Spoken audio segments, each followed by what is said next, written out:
प्यारे साथियों, आप सभी का एक बार फिर से हमारे YouTube चैनल में स्वागत है। आज की क्लास में हम डिस्कस करने वाले हैं कि ऑक्टाहेड्रल कॉम्प्लेक्स जो होता है वो किस तरह से न्यूक्लियोफिलिक सब्स्टिट्यूशन रिएक्शंस को देता है और मैं उनके मैकेनिज्म के बारे में थोड़ा सा आपसे चर्चा करने वाला हूँ। देखिए, ये क्लास आप सबके लिए जो है सेमेस्टर के जो भी एग्जाम्स हैं उनमें बहुत ज़्यादा इंपॉर्टेंट है। क्वेश्चंस बहुत बार आया भी हुआ है, तो थोड़ा आप समझने की कोशिश करिएगा, एक एक पॉइंट को आप अच्छे से समझिएगा। मैं मैकेनिज्म सहित आपको मैं समझाने चल रहा हूँ, थोड़ा आप अच्छे से सोचिए। देखिए, मेरा जो टॉपिक है वो ये टॉपिक है, स्पेशली एक वर्ड बोला जाता है न्यूक्लियोफिलिक सब्स्टिट्यूशन रिएक्शन।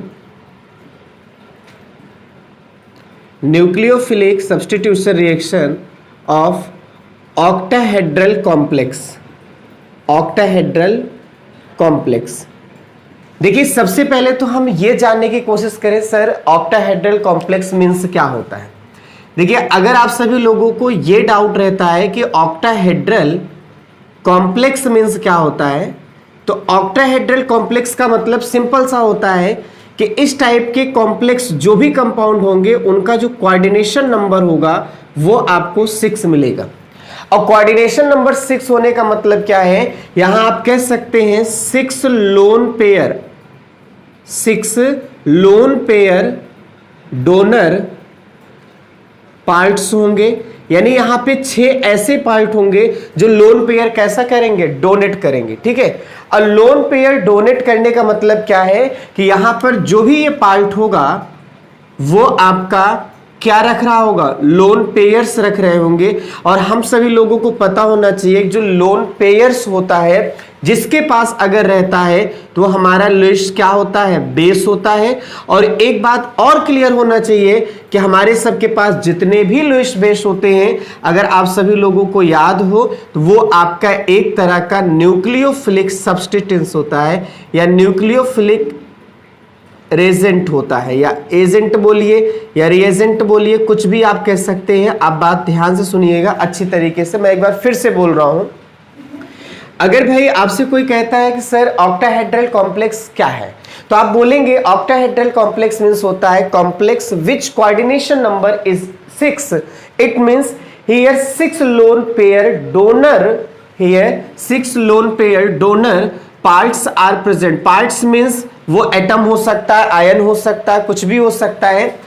और loan pair donor parts means क्या होता है, इस पार्ट में क्या होगा, लोन पेयर प्रेजेंट होगा। और हमें पता है, मेरी केमिस्ट्री ये कहती है कि सर जिसके पास लोन पेयर होता है that is known as Lewis base because it can donate some lone pairs. Lone pair donor is called base होता है, अगर है तो दे सकता है, ये बेस जैसा ट्रीट कर सकता है। और हमें पता है कि जितने भी आपके पास लुईस बेस होते हैं वो एक तरह के कैसे होते हैं, न्यूक्लियोफिलिक सब्स्टिट्यूएंट्स होते हैं या न्यूक्लियोफिलिक रिएजेंट होते हैं। क्लियर हो गया है, ठीक है। अच्छा, अब आते हैं एक छोटा सा, देखिए ऑक्टाहेड्रल कॉम्प्लेक्स हुआ ना। अच्छा, रही बात इनके स्ट्रक्चर की, तो आप स्ट्रक्चर कैसे बनाएंगे या ऑक्टाहेड्रल कॉम्प्लेक्स का सर एक कोई सिंपल सा फॉर्मूला बता दीजिए। तो मैं एक बात बता दे रहा हूं, ऑक्टाहेड्रल कॉम्प्लेक्स का एक बेहद सिंपल सा फॉर्मूला है, आप जिसे कह सकते हैं ML6। क्या बोल सकते हैं, ML6। यहां पर अगर आपसे कोई पूछे सर M क्या है, तो M आपका होता है सेंट्रल मेटल एटम होता है, ये आपका कुछ भी हो सकता है। और L क्या है अगर पूछे तो आप बोल सकते हैं लिगेंड होगा। और लिगेंड मतलब ये वही है जो लोन पेयर क्या करेगा, डोनेट करेगा, मतलब ये लोन पेयर डोनर होगा। अब जब लोन पेयर डोनर होगा तो मैं कह सकता हूं कि यहां पर जो आपका लिगेंड है वो एक तरह का न्यूक्लियोफिलिक एजेंट होगा। आप इतना बोल सकते हैं, इस बात को आप अच्छी तरीके से ध्यान में रखिएगा। देखिए, ये तो आपके पास ऑक्टाहेड्रल कॉम्प्लेक्स है। अच्छा, इसमें और जानना है सर इसका स्ट्रक्चर कैसा होगा, तो इनका स्ट्रक्चर सिंपली ऐसे बनाया जाता है। अगर आप सभी लोगों को याद हो, ये आपके पास 4 लिगेंड कहाँ रहते हैं, प्लेन में रहते हैं। और 5वां और 6ठा लिगेंड जो है प्लेन के ऊपर या प्लेन के नीचे रहता है। ये आप सभी लोग बोल सकते हैं ये आपके पास एक क्या है, प्लेन है। और इस प्लेन में 4 लिगेंड प्रेजेंट रहेंगे और ये आपका 5th और ये 6th लिगेंड है जो प्लेन के एक अंदर रहेगा और एक प्लेन के क्या रहेगा, बाहर रहेगा। इस तरह से जब कॉम्प्लेक्स ड्रॉ करेंगे तो आपको जो शेप मिलेगा ना वो मिलेगा ऑक्टाहेड्रल। क्या मिलेगा? ऑक्टाहेड्रल। और ये कॉम्प्लेक्स क्या कहलाएगा? बोलो, ऑक्टाहेड्रल कॉम्प्लेक्स कहलाएगा। मैं ऐसा कर रहा हूं, ये चीज आपको समझ में आ गया है, ठीक है। अब आते हैं एक दूसरा पॉइंट पे, आप उस पर चर्चा करिएगा। यहां पे एक वर्ड लिखा गया है सर, न्यूक्लियोफिलिक सब्स्टिट्यूशन रिएक्शन। मैं एक बात बता दे रहा हूं, बात ध्यान से सुनिएगा। सबसे पहले तो इस बात को ध्यान में रखिए कि आप सब्स्टिट्यूशन रिएक्शन मींस क्या समझते हैं। देखिए, सब्स्टिट्यूशन रिएक्शन मींस होता है कि किसी एक की प्लेस जो है कोई और ले लेगा। आप याद रखेंगे, आप बोलेंगे वन प्लेस को जो है कोई अदर प्लेस मिलेगा। ध्यान दीजिएगा, मैं एक बात बता दूं, सब्स्टिट्यूशन मतलब क्या होता है। जैसे एक सिंपल सा आप एग्जांपल कह सकते हैं, ए बी है, यहां सी है, आप बना दिए ए सी और क्या बना दिए बी। आप यहां कहेंगे बी की जगह कौन ले लिया? सी ने, और सी की जगह कौन ले लिया? बी ने। तो अगर प्लेस रिप्लेस हो जाता है, याद रहे, अगर प्लेस क्या हो जाता है? रिप्लेस हो जाता है, तो हम सभी लोग ऐसे रिएक्शन को क्या कहते हैं? सब्स्टिट्यूशन रिएक्शन कहते हैं। अब उस सब्स्टिट्यूशन रिएक्शन का नाम जो है, जो भी दिया जाए। अच्छा, एक जानकारी मैं और आपको दे देता हूं, इसे भी आप अच्छी तरीके से समझिएगा। जब भी सब्स्टिट्यूशन रिएक्शन होता है तो याद रहे वहां पे बॉन्ड कभी नहीं बदलता है। Bond nature does not change in any type of substitution reaction. इस बात को याद रखेंगे, bond nature does not change in any type of substitution reaction, in any type of substitution reaction। मैंने SR से शो किया, that is represented as a substitution reaction। आप इसमें कुछ घबराइए मत, ये चीज आपको समझ में आ रहा होगा, बिल्कुल सही है। अच्छा, एक बात मैं और आपसे पूछता हूं, जैसे आपसे जनरली पूछना चाहता हूं, जैसे अगर किसी विद्यालय में मान लीजिएगा सर फिजिक्स के टीचर की वैकेंसी है, तो वहां पे कोई आदमी क्या केमिस्ट्री का टीचर अपॉइंट होगा? नहीं। वहां पे अगर देखें तो आप फिजिक्स का ही टीचर क्या करेंगे? अपॉइंट करेंगे। मतलब ये वरदान मिला हुआ है, अगर नेचर फिजिक्स का है तो उसके जगह फिजिक्स ही आ सकता है। याद रहे, मैं ये बोल रहा हूं इसलिए केमिस्ट्री में अगर केटायन को रिप्लेस करना है तो अगला केटायन रिप्लेस कर सकता है, एनायन को रिप्लेस करना है तो एनायन रिप्लेस कर सकता है। यानी आप समझ सकते हैं कि जैसे यक्स को रिप्लेस करना है तो कोई दूसरा यक्स ही रिप्लेस करेगा। इस बात को आप अच्छी तरीके से समझ लीजिएगा। और मुझे इनको बताने की जरूरत क्यों पड़ रही है, उसकी वजह है, वो भी मैं आपको बताऊंगा, लेकिन आप समझते जाइएगा सर सब्स्टिट्यूशन मीन्स क्या होता है। अब आपको हम जो चीज बताने वाले हैं वो चीज क्लियर कर लीजिएगा अच्छी तरीके से। मेरे पास जो क्वेश्चन कहा गया है sir nucleophilic substitution reaction of octahedral complex का बताइए। मैं एक बात बता रहा हूं, आप समझने की कोशिश करिएगा। अगर हम इसकी डेफिनेशन की बात करें सर कि न्यूक्लियोफिलिक सब्स्टिट्यूशन रिएक्शन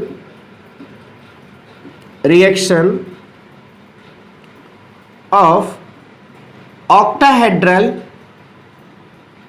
कॉम्प्लेक्स, मैं एक बात बता दे रहा हूं, सिंपल सी बात है। क्या आप कहेंगे यहां पे? आप यही बोलेंगे यहां लीगेंड। अच्छा, लीगेंड किसकी जैसा काम कर रहा है? न्यूक्लियोफिलिक है। लीगेंड हमारा क्या है? न्यूक्लियोफिलिक है। याद रहे, ligand is replaced by another type of nucleophilic agent, right. और अब आप खुद सोच लीजिए यहां पे हटाने वाला कौन है? न्यूक्लियोफिलिक है, और हटने वाला भी कौन है? न्यूक्लियोफिलिक है। तो कुल मिला के सब्स्टिट्यूशन हो किसका रहा है? न्यूक्लियोफिलिक का। इसीलिए हम सभी लोग क्या नाम देते हैं? न्यूक्लियोफिलिक सब्स्टिट्यूशन रिएक्शन कहते हैं। और ये ऑक्टाहेड्रल कॉम्प्लेक्स में दिया जाएगा। मैं एक सिंपल सा बता रहा हूं, ये ऑक्टाहेड्रल कॉम्प्लेक्स रिएक्शन में अगर होता है तो हम इस ऑल ओवर को बोलेंगे nucleophilic substitution reaction of octahedral complex. अब ये तो मैंने आपको रफली आइडिया दे दिया है, और जब मैंने इनके बारे में एनालाइज किया अच्छी तरीके से तो हमने ये देखा कि हमारे पास टोटल 3 मैकेनिज्म होती है। याद रहे, there are only 3 mechanism of nucleophilic substitution reaction of octahedral complex. एक एक करके आप अच्छे से समझिएगा। पहले का नाम होता है डिसोसिएटिव मैकेनिज्म होता है, या आप पहले का नाम बोल सकते हैं। दूसरे वाले को कह सकते हैं एसोसिएटिव, आप याद रखेंगे, आप इसे क्या बोल सकते हैं, एसोसिएटिव मैकेनिज्म बोला जा सकता है। और थर्ड आपके पास होता है इंटरचेंज मैकेनिज्म। तो आप ऐसा कह सकते हैं कि अगर हम सभी लोग जो है अच्छी तरीके से nucleophilic substitution reaction of complex और स्पेशली ऑक्टाहेड्रल कॉम्प्लेक्स की बात करेंगे, तो हमारे पास इनकी 3 तरह की मैकेनिज्म पॉसिबल होती है। और 3 तरह की मैकेनिज्म पॉसिबल में पहले का नाम क्या होगा, डिसोसिएटिव मैकेनिज्म, दूसरे का होगा एसोसिएटिव मैकेनिज्म, और थर्ड होगा इंटरचेंज मैकेनिज्म। बात समझ पाए? तो ये हमारे पास 3 मैकेनिज्म होता है। अच्छा, मैं इन मैकेनिज्म का एक और नाम देता हूं, एक एक करके पहले इनको अच्छे से क्लियर कर लीजिएगा।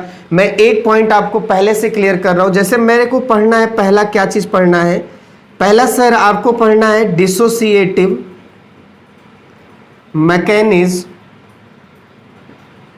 ठीक है। और आपको मैं इसका कुछ और नाम बता रहा हूं सर, इसका एक और नाम होता है SN1 ऑफ ऑक्टाहेड्रल कॉम्प्लेक्स, इस नाम से भी फेमस है SN1 ऑक्टाहेड्रल कॉम्प्लेक्स। SN1 में SN1 का मतलब क्या होता है, आप इसे कहेंगे 1 मीन्स होता है 1 unimolecular nucleophilic substitution reaction. अब SN1 में और ज्यादा डीपली जानोगे तो इस 1 को मतलब क्या है, ये 1 आपका ऑर्डर बता रहा है, 1 क्या बता रहा है, ऑर्डर बता रहा है। तो order of this reaction is 1। इसका मतलब ये एक तरह का आपका फर्स्ट ऑर्डर रिएक्शन होगा, ये एक तरह का आपका कैसा होगा, फर्स्ट ऑर्डर रिएक्शन होगा।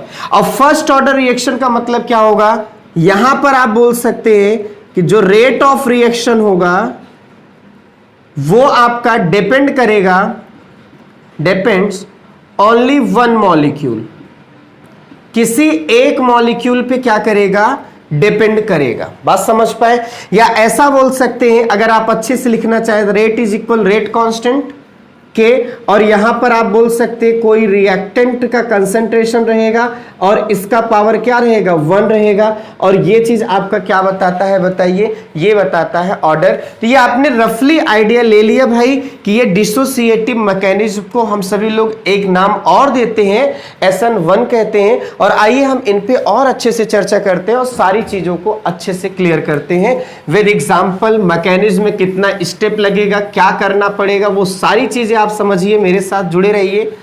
और मैं आज से कोशिश करूंगा सेमेस्टर वाइज में जो भी एग्जाम हो रहे हैं, हर एक चैप्टर के हर एक टॉपिक पर लेक्चर्स बनाने का। बस आप सबका सहयोग मुझे चाहिए। आप जितना ज़्यादा से ज़्यादा हो सके इसे अपने साथियों में शेयर करिएगा, ताकि आपका भी भला हो और सभी लोगों का भला हो, सभी का लाभ हो सके। अगर कुछ कमियां हैं तो आप मुझे एडवाइस करके कमेंट बॉक्स में कमेंट कर सकते हैं, सर ये आप कर दीजिए। आपके डाउट्स अगर है तो आप वो भी मुझे बता सकते हैं। तो ये चीज़ मैंने आपको बताया, मैं आपको अब इसमें स्टेप बाय स्टेप समझा रहा हूं क्या है। जैसे स्टेप नंबर फर्स्ट में क्या होता है, देखिए यहां मैकेनिज्म की आप बात करेंगे, 2 ही स्टेप का काम होगा, ये भी आपका 2 स्टेप में होगा। और यहां पर भी आप ध्यान दीजिएगा, दूसरा स्टेप आपका स्टेप नंबर आप सेकंड कहेंगे। देखिए फर्स्ट स्टेप में क्या होता है, फर्स्ट स्टेप में होता है, इसे नाम दिया जा सकता है removing of ligand from octahedral complex. Octahedral complex, octahedral complex में से लिगेंड को हटाना। जरा आप ये बताइए, हम सब लोग जैसे Ml6, ये आपके पास एक क्या है, ऑक्टाहेड्रल कॉम्प्लेक्स है। ये आपके पास कैसा है, ऑक्टाहेड्रल कॉम्प्लेक्स है। और इसका जो कोऑर्डिनेशन नंबर है बगल में आप लिख लीजिए, सर इसका कोऑर्डिनेशन नंबर कितना है, 6 है। आपसे कह रहा हूं इसमें से आपको क्या करना है, हटाना है किसी एक लिगेंड को। तो एक लिगेंड को माइनस करना है, तो -L में लिख दे रहा हूं कि मैंने एक लिगेंड को क्या किया, हटाया है। आप ये बताओ यहां लिगेंड को हटाने में हमें बहुत मुश्किल होगी, मुश्किल इतनी होगी कि आसानी से नहीं होगा, मतलब ये रिएक्शन बड़ा ही स्लो होगा, इस बात को आप याद रखेंगे। और अब जाके एक इंटरमीडिएट बनेगा Ml5, जिसमें आप कोऑर्डिनेशन नंबर कितना पाएंगे, 5 पाएंगे। अच्छा, पहले स्टेप में क्या क्या चीजें हो रही है जरा समझिए। पहली बात तो कोऑर्डिनेशन नंबर आपका कम हो रहा है, आप ध्यान दीजिएगा। दूसरी चीज, ये जो आपके पास बना हुआ है इसे तो आप नाम दे सकते हैं, दैट इज अ इंटरमीडिएट। क्या नाम दिया जा सकता है सर, ये इंटरमीडिएट होता है। अब ये इंटरमीडिएट मेरा बड़ा अनस्टेबल होगा, आगे चल के मैं एक बात आपसे चर्चा करूंगा। भाई ये 6 कोऑर्डिनेट वाला ये स्टेबल था, स्टेबल से अनस्टेबल करना बड़ी मुश्किल होती है, और इसीलिए ये आपका रिएक्शन कैसा हो गया, स्लो हो गया। और आपको पता है जो भी स्लोएस्ट स्टेप होता है वही आपका रेट डिटरमाइन स्टेप होता है, रेट डिटरमाइन स्टेप होता है, जिसे हम आरडीएस बोलते हैं। और आप सभी लोग देख लीजिए इस आरडीएस में कितना मॉलिक्यूल है, केवल एक मॉलिक्यूल है, वो आपके पास क्या है, ऑक्टाहेड्रल खुद कॉम्प्लेक्स है। तो आप बोल सकते हैं कि SN1 टाइप का अगर आप ऑक्टाहेड्रल कॉम्प्लेक्स में रिएक्शन देखेंगे तो जो भी उसका रेट होगा वो केवल ऑक्टाहेड्रल कॉम्प्लेक्स पर डिपेंड करेगा, ना कि रिप्लेस करने वाले पे करेगा। तो ये आपका पहला स्टेप होता है। सेकेंड स्टेप में कुछ भी नहीं होता है, सेकेंड स्टेप में कॉम्बिनेशन होता है। आप याद रखेंगे सेकेंड स्टेप में क्या होता है, कॉम्बिनेशन होता है। किसका कॉम्बिनेशन, इंटरमीडिएट का, intermediate and another type of nucleophilic. जिस न्यूक्लियोफिलिक से हम सब्स्टिट्यूशन कराना चाह रहे थे, तो उस न्यूक्लियोफिलिक, मान लो वो न्यूक्लियोफिलिक मेरा Y है, मान लो मेरा क्या है, Y है। तो यहां पर आप देखिए Ml5 ये आपके पास बना हुआ है, इसमें अगला कोई न्यूक्लियोफिलिक Y है, ये आपके पास बोल सकते हैं ये न्यूक्लियोफिलिक है जो आपका कैसा है, Y है, फिलिक Y। तो ये आपका रिएक्शन वैसे देखिए, मैं पूछ रहा हूं सर क्या ये अनस्टेबल है, जी हां बड़ा अनस्टेबल है। ये तो खोज ही रहा था मुझे कोई न्यूक्लियोफिलिक मिल जाए और मैं 6 मेंबर्ड वाला कोऑर्डिनेशन कॉम्प्लेक्स फिर से बना लूं। यहां पर आप देखिए अब कोऑर्डिनेशन नंबर कितना है, 6 है, यहां पे कोऑर्डिनेशन नंबर कितना है, 5 है, यहां बढ़ा है, बढ़ेगा उतना ही जितना घटा था पहले में। तो ये रिएक्शन कैसा है, फास्ट है। हम फास्ट रिएक्शन को कभी भी रेट डिटरमाइन नहीं कहते हैं, सो हम कहेंगे फर्स्ट स्टेप कैसा होता है, यही रेट डिटरमाइन स्टेप होता है। भाई साहब यही आपका होता है न्यूक्लियोफिलिक सब्स्टिट्यूशन रिएक्शन का डिसोसिएटिव मैकेनिज्म। कौन सा होता है, डिसोसिएटिव मैकेनिज्म होता है। अच्छा, इस मैकेनिज्म में थोड़ा सा मैं चर्चा करना चाहूंगा। सर इंटरमीडिएट जो आपके पास बना हुआ है, इसका मतलब जो आपका Ml5 जो कोऑर्डिनेशन नंबर वाला बना हुआ है, जिसका कोऑर्डिनेशन नंबर आप देखिए कितना है, 5 है, ये इंटरमीडिएट। मैं इनके शेप के बारे में चर्चा करना चाह रहा हूं कि सर आप इनका शेप बता दीजिए क्या होगा। तो इनका शेप जो है 2 तरह का प्रेजेंट हो सकता है। पहला शेप हो सकता है ट्राइगोनल, बाईपिरामिडल,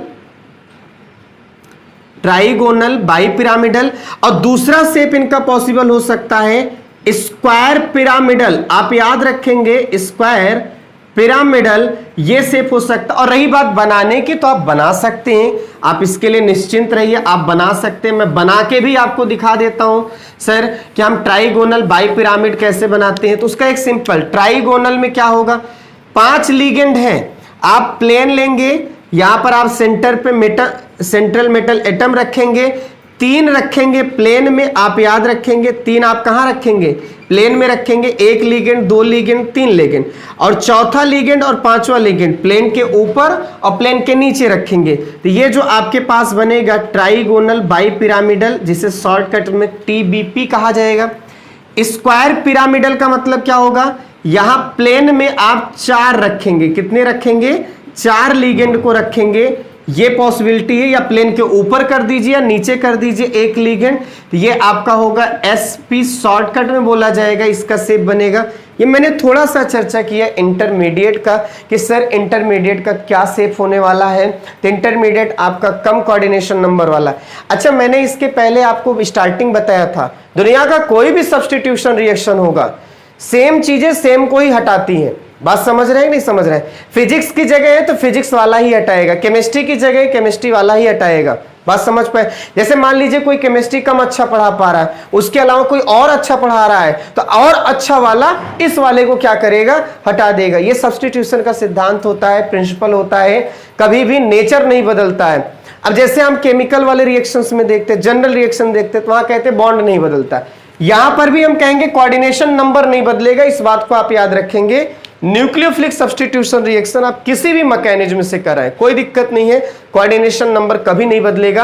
हाँ, इंटरमीडिएट बनते समय हो सकता है बदल जाए, बट स्टार्टिंग और फाइनल जो भी कॉम्प्लेक्स बनेगा उसमें कोऑर्डिनेशन नंबर में किसी भी तरह का कोई चेंजिंग नहीं आएगा। इस बात को आप अच्छे तरीके से समझते रहिएगा और जानते भी रहिएगा। ये आपका कौन सा मैकेनिज्म था सर? डिसोसिएटिव था।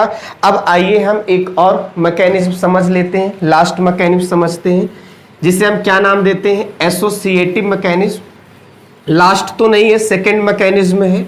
हाँ, आज की क्लास में मैं दो मैकेनिज्म की चर्चा करने चल रहा हूँ। इंटरचेंजिंग थोड़ा सा डीपली है, बड़ा है, इसलिए मैं नेक्स्ट क्लास में चर्चा करूंगा।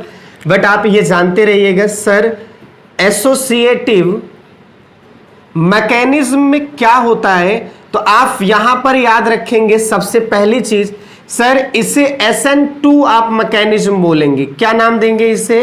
SN2 मैकेनिज्म कह सकते हैं। SN2 मतलब क्या है? यहां दो क्या बता रहा है? ऑर्डर। तो आप पहली बात बोल सकते हैं कि ऑर्डर ऑफ रिएक्शन आप क्या बोलेंगे सर? ऑर्डर ऑफ रिएक्शन बोलेंगे दो। मतलब ये जो भी रिएक्शन है ये सेकेंड ऑर्डर रिएक्शन है, पहली बात आप बोल सकते हैं। और सेकेंड ऑर्डर रिएक्शन मतलब क्या है कि रेट ऑफ रिएक्शन जो होगा, R जो होगा वो रेट कांस्टेंट और कंसंट्रेशन की पावर दो के क्या होगा? इक्वल होगा, ऐसा आप बोल सकते हैं। पूरा नाम अगर लिखना है तो आप बोल सकते हैं बाईमॉलिक्यूलर। अगर आप पूरा नाम लिखना चाहते हैं बाईमॉलिक्यूलर न्यूक्लियोफिलिक सब्स्टिट्यूशन रिएक्शन, ये आप बोल सकते हैं इसका नाम बाईमॉलिक्यूलर न्यूक्लियोफिलिक सब्स्टिट्यूशन रिएक्शन, तो ये आप बोल सकते हैं, ठीक है। अच्छा, इस वाले में अगर मैं चर्चा करूं तो आप भी बोलेंगे ये जो भी मैकेनिज्म है ये भी 2 स्टेप वाला ही मैकेनिज्म है। इसमें स्टेप नंबर फर्स्ट में आप क्या करने वाले हैं और स्टेप नंबर सेकंड में क्या करने वाले हैं, आप ध्यान दीजिए। स्टेप नंबर फर्स्ट में होगा कॉम्बिनेशन, मैं शॉर्टकट में लिख रहा हूं, और स्टेप नंबर सेकंड में होगा जो है रिमूविंग स्टेप होगा, याद रहे। और ये कॉम्बिनेशन स्टेप होगा। कैसा कॉम्बिनेशन स्टेप होगा जरा समझिए। यहां पर क्या होगा, मान लीजिए ये आपके पास 6 कोऑर्डिनेशन नंबर, और कोऑर्डिनेशन नंबर कितना है बताओ? 6 है। इसका एक ऑक्टाहेड्रल कॉम्प्लेक्स लिया गया, ऑक्टाहेड्रल कॉम्प्लेक्स हमने लिया हुआ है। अब इसमें क्या होता है, कोई अदर न्यूक्लियोफिलिक आया हुआ है, ठीक है। अब वो क्या होगा, कंबाइंड होगा। देखिए जब कंबाइंड होगा तो यहां पर आप बोलेंगे ये रिएक्शन बड़ा ही स्लो होगा। थोड़ा सा आप चर्चा करेंगे और अच्छी तरीके से सोचेंगे, यहां पर ये रिएक्शन क्या होगा, स्लो रहेगा। और इंटरमीडिएट जाके बनेगा Ml6 और क्या बनेगा, Y। ये एक तरह का इंटरमीडिएट बनेगा। और ये आपको पता होना चाहिए, इंटरमीडिएट वर्ड के लिए एक वरदान है। ये कैसा होता है, अनस्टेबल रहता है। भैया ये अगर स्लो है तो स्लो होने का मतलब क्या होता है, स्लो स्टेप ही क्या कहलाता है, RDS कहलाता है। और इस RDS में देखो रिएक्टेंट कितना है, एक तो कॉम्प्लेक्स है और एक न्यूक्लियोफिलिक है। इसका मतलब यहां रेट जो है दो चीजों पे डिपेंड करेगा, एक आपने कैसा कॉम्प्लेक्स लिया है और दूसरा आपने कैसा न्यूक्लियोफिलिक लिया है। और शायद इसी वजह से ये जो रिएक्शन था पूरा फाइनली नाम क्या पड़ा था, SN2, ठीक है। अब आते हैं हम सेकेंड स्टेप वाले रिएक्शन में क्या होता है, जरा आप ध्यान दीजिएगा। सेकेंड स्टेप में आप देखेंगे रिमूविंग करना है, हटाना है। ये जो इंटरमीडिएट होगा Ml6 ये अनस्टेबल है। ये कैसा है, अनस्टेबल है। ये एक लिगेंड क्या करेगा, हटा देगा, और एक लिगेंड हटा देगा, फाइनली आपका प्रोडक्ट बन जाएगा जो हम चाह रहे थे। अच्छा, इसमें देखिए ये रिएक्शन बड़ा क्या होगा, फास्ट होगा। बात समझ पाए? तो फास्ट रिएक्शन ये कंसीडर नहीं किया जाता आरडीएस में, केवल कंसीडर किया जाता है स्लो रिएक्शन। कोई दिक्कत नहीं है। तो आपको सेकंड ऑर्डर वाला आपको क्लियर हो गया होगा। अच्छा, एक बात और मैं आपको बताना चाह रहा हूं, उसे भी आप समझ लीजिएगा। यहां कोऑर्डिनेशन नंबर 6 था, तो यहां कोऑर्डिनेशन नंबर कितना हो गया आपका, 7 हो गया। मतलब इस वाले में कह सकते हैं कि जो कोऑर्डिनेशन नंबर होगा वो बढ़ता है पहले स्टेप में। सेकेंड स्टेप में देखो कोऑर्डिनेशन नंबर यहां पर क्या है, 7 है, यहां कोऑर्डिनेशन नंबर कितना हो गया, 6 हो गया। तो यहां कोऑर्डिनेशन नंबर घटता है, जितना यहां बढ़ेगा उतना यहां घटेगा, क्योंकि ये वरदान है सब्स्टिट्यूशन रिएक्शन का कि कोऑर्डिनेशन नंबर कभी बदलने वाला नहीं है। बात मेरी समझ पाए नहीं समझ पाए? तो ये सारी चीजें आपके पास होती हैं, आप इनको समझ लीजिएगा। हाँ, पिछली क्लास या पिछले मैकेनिज्म में जैसे मैंने इंटरमीडिएट के बारे में बोला था कि सर इंटरमीडिएट का शेप कैसा होगा, आइए उस पर भी थोड़ा सा चर्चा कर लिया जाए कि भैया इंटरमीडिएट का शेप कैसा होगा, तो आप अच्छी तरीके से समझते जाएंगे। इसके नेक्स्ट क्लास में मैं आप सभी लोगों को नेक्स्ट मैकेनिज्म समझाऊंगा। देखिए जो हमारे पास इंटरमीडिएट बना, अभी आपने देखा था वो आपका ML6 और Y बना हुआ है, जिसका कोऑर्डिनेशन नंबर कितना है बोलो भाई, 7 है। यहां दो तरह का शेप पॉसिबल हो सकता है। पहला शेप होगा पेंटागोनल, पेंटागोनल बाईपिरामिडल, ये आपका पहला शेप होगा। पेंटागोनल बाईपिरामिडल बनाने के लिए सेंट्रल मेटल बीच में और 5 प्लेन में रहेंगे लिगेंड, ठीक है, और एक प्लेन के अंदर और एक प्लेन के क्या रहेगा, बाहर। तो ये 7 हो गया पेंटागोनल बाईपिरामिडल, ये आपका स्ट्रक्चर होगा। एंगल वगैरह की बात है तो आप यहां पे 5 भाग में जब बांटेंगे, आप ये बताइए 360 को 5 भाग में बांटिए तो कितना आ जाएगा, मुझे लगता है 72 आएगा। तो 72 डिग्री, और ये आपका प्लेन के साथ 90 डिग्री का बनाएगा, तो ये एंगल तो स्वाभाविक सी बात है, याद होगा। अच्छा, इसका सेकंड क्या होगा, इसका सेकंड होगा ऑक्टाहेड्रल मोनोकैप्ड, मोनोकैप्ड शेप होगा। अब ये भाई कैसे बनेगा, इसका जैसे हम बनाते थे, कितने कॉम्प्लेक्स रहते थे, 4 लेते थे प्लेन में, एक प्लेन के नीचे होगा। अब जो प्लेन के ऊपर रहेगा वो कैप्ड मॉडल का रहेगा, याद रहे, ये आपके पास लिगेंड होगा, तो इस शेप को बोला जाएगा ऑक्टाहेड्रल मोनोकैप्ड। मैं आशा करता हूं आप सभी लोगों को nucleophilic substitution reaction of octahedral complex का 2 मैकेनिज्म समझ में आ गया है। मैं आपसे प्रॉमिस करता हूं नेक्स्ट क्लास में आप सभी को इंटरचेंज मैकेनिज्म समझाऊंगा, और आगे की सारी क्लासेस आप सबके सेमेस्टर वाइज का जो भी एग्जाम हो रहा है या होगा उनकी तैयारी में भरपूर मदद करूंगा। हाँ, अगर कुछ कमी रह गई हो तो आप सभी लोग हमको जरूर कमेंट बॉक्स में कमेंट करके बताइए, मैं जितना हो सकेगा उतना हेल्प करने की कोशिश करूंगा। थैंक यू, और लोगों में खूब शेयर करिए और ज़्यादा से ज़्यादा लोगों से कहिए कि चैनल को विजिट करें। Thank you.